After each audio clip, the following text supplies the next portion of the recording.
السلام علیکم، نمستے، ست سری اکال دوستو، کیسے ہیں دوستو؟ یہ 2500 سال پرانے ویدک آشرم یا مندر ہیں۔ کوئی اسے بدھ آثار قدیمہ کہتا ہے، لیکن زیادہ تر کا قیاس یہی ہے کہ ہندو شاہی سلطنت کے باقیات ہیں، جس میں فورٹ بھی ہیں اور 5 ٹیمپلز بھی ہیں۔ اس وقت جس ٹیمپل پہ ہم موجود ہیں، یہ ڈیرہ اسماعیل خان کے شہر بلوٹ سے 22 کلومیٹر جنوب کی طرف واقع ہے۔ ماہرین آثار قدیمہ جو ہے، اس کمپلیکس کو 7ویں صدی عیسوی تک قرون وسطیٰ کے قلعوں کی ایک دلچسپ مثال کے طور پر قارئین کو پیش کرتے ہیں۔ دوستو، یہ اس کا پلیٹ فارم ہم آپ کو دکھا رہے ہیں۔ اس سے پہلے اس ٹیمپل کی ہسٹری اور ٹیمپل کی اوپر والی بلڈنگ، نیچے والی بلڈنگ اور ایچ اینڈ ایوری تھنگ ہم آپ کو دکھا چکے ہیں۔ اگر آپ نے وہ ولاگز نہیں دیکھے تو ان کے لنکس میں ڈسکرپشن میں دے رہا ہوں، تو وہ آپ اس کی ہسٹری بھی سن سکتے ہیں اور جو ہے درشن بھی کر سکتے ہیں ان خوبصورت مندروں کے۔ کچھ مورخین کا خیال ہے کہ 11ویں صدی عیسوی میں افغانستان کے ایک حملہ آور محمود غزنوی نے ان مقدس عبادات کو نقصان پہنچایا، لیکن میکسیمم ہسٹورین یہ کہتے ہیں کہ یہ زمانے کے ظلم و ستم یا وقت کے ساتھ ساتھ جو ہے یہ شکست و ریخت کا شکار ہوئے، اور ان پر جو ہے وقت کے اثرات ہیں۔ اگر اس نے کسی بادشاہ یا کسی سلطنت ان کو نقصان پہنچایا ہوتا تو ان کے نشان اب تک مٹ چکے ہوتے۔ کچھ مورخین ان کھنڈرات کو گندھارا اور کشمیری سلطنتوں سے متعلق بتاتے ہیں۔ کچھ یہ بھی کہتے ہیں کہ ان کھنڈرات کو عام طور پر بدھ اسٹوپا سمجھا جاتا تھا، لیکن اب جب اس کی یہ صورتحال سامنے آئی ہے تو یہ کہا جا سکتا ہے کہ ہندوؤں کا جو شاہی خاندان تھا یا شاہی سلطنت تھی، اس پر گندھارا کا اثر تھا، اور کشمیر کی تہذیب کے اثرات بھی اس میں نظر آتے ہیں۔ لیکن حیرت کی بات ہے کہ اس سلطنت کی اثرات تو کہیں ہوں گے اس ہندو ٹیمپلز کے جو 5 ٹیمپلز ہیں، ان کے ساتھ تالاب بھی ہے اشنان کے لیے، اور جو ہے ان کے باقاعدہ ساتھ فورٹ بھی ہیں، تو ان کا کہیں بھی تاریخ میں ذکر نہیں ملتا خاص طور پہ۔ مقامی لوگوں کی ہی باتیں ہیں، لیکن مقامی لوگ یہ بات بھی کہتے ہیں کہ اس پہ جو استعمال ہوا وہ پتھر ہے، وہ یہاں کا مقامی نہیں ہے۔ میاں والی کے گزٹ میں پہلی دفعہ جب اس کا ذکر ہوا تو یہ 1915 کا دور تھا، اور 1915 میں یہاں انگریز آباد تھے۔ انہوں نے اس کو کافر کوٹ کے نام سے جانا اور قدیم ہندو تہذیب کے وجود کی علامت قرار دیا۔ اچھا، میں اپنے چاہنے والوں اور سننے والوں سے معذرت بھی کروں گا کہ یہ اس علاقے کا نام پڑ گیا ہے۔ یاد رہے کہ کافر کوٹ کا لفظ جو ہے یہ آج کل اوفینسو خیال کیا جاتا ہے، ماضی میں تو شاید ایسا نہیں ہوگا، اب لفظ کافر کو برا سمجھا جاتا ہے، تو بہتر ہے اسے ہندو کوٹ یا ہندو شاہی سلطنت یا ہندو قلعہ کہہ لیا جائے۔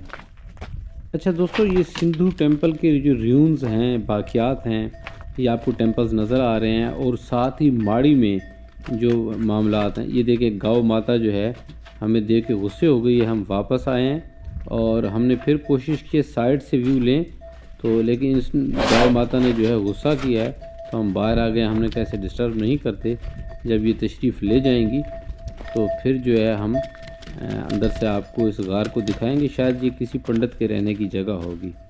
اچھا، ماڑی انڈس کی بات کر رہے تھے۔ ماڑی انڈس میں اگر آپ جائیں تو ماڑی انڈس میں جو ٹیمپل موجود ہیں ان کی ساخت بھی تقریباً ایسی ہے۔ میں گیا تو نہیں ہوں، نیکسٹ میں نے جانا ہے، آپ مجھ سے بنے رہیے اور چینل کو سبسکرائب کر لیجئے تاکہ جب میں جاؤں گا عنقریب تو ان ٹیمپلز کے درشن بھی آپ کو کروا سکوں۔ کہا جاتا ہے کہ وہ پانڈوؤں کے دور کے تھے۔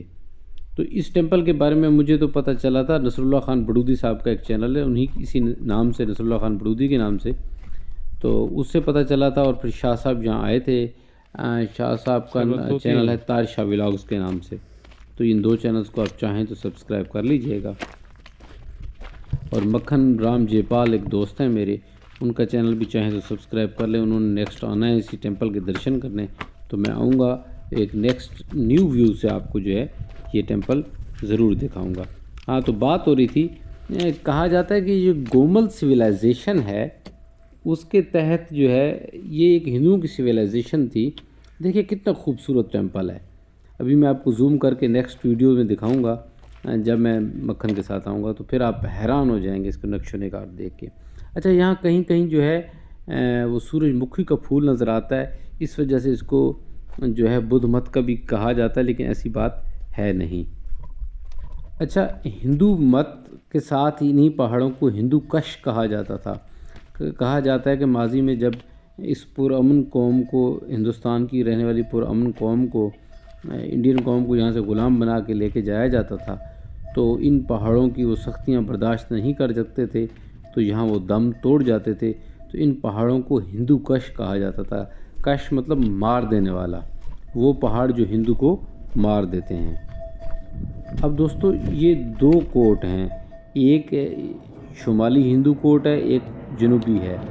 شمالی وہ ہے جو بلوٹ سے تقریباً 12 کلومیٹر شمال کی جانب ہے، اور جنوبی یہ ہے۔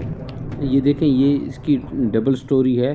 اوپر بھی میں گیا ہوں ان ولاگز میں، بڑا ڈینجرس راستہ تھا، لیکن میں نے اپنے قارئین کے لیے اور خود بھی درشن کرنے کے لیے یہ فریضہ سر انجام دیا ہے۔ اب خیبر پختونخوا کی حکومت اس پہ کام کر رہی ہے، اور اسے دوبارہ جو ہے رینوویٹ کیا جا رہا ہے، آہستہ آہستہ کام جاری ہے۔ بلکہ اس پہ تو ہم بڑی مشکل سے آئے تھے کہ راستہ کلیئر نہیں تھا، لیکن جو شمالی کافر کوٹ ہے اس پہ تو آپ گاڑی لے کے بھی اوپر تک جا سکتے ہیں۔ اور ظاہر ہے جب کسی مقدس جگہ کے درشن کرنے ہوں، محنت تو لگتی ہے، لیکن کافی جانا اس تک آسان ہے۔ دیکھیں دوستو، کتنی صدیاں گزر گئی ہیں اور آج تک یہ خوبصورت ہیں۔ بہرحال، جس طرح لوگ کہتے ہیں کہ یہاں جو ہے جن بھوت ہیں، اللہ معاف کرے، مقدس جگہ پہ ایسی کوئی چیز بھی نہیں ہوا کرتی، تو ایسی باتیں بس کہیں بنی ہوں گی۔ میں آیا ہوں اس لیے یہاں تنہا، تو مجھے ایسی کوئی چیز بھی نظر نہیں آئی، نہ ہی مجھے کوئی تکلیف پہنچی۔ ہاں، یہ تنہا جگہ ہیں۔ یہ نیچے عبداللہ میرا بھتیجا بیٹھا ہے، اس کا عبداللہ کی کہانی کے نام سے انسٹاگرام ہے، تو اسے بھی فالو کر لیجئے گا۔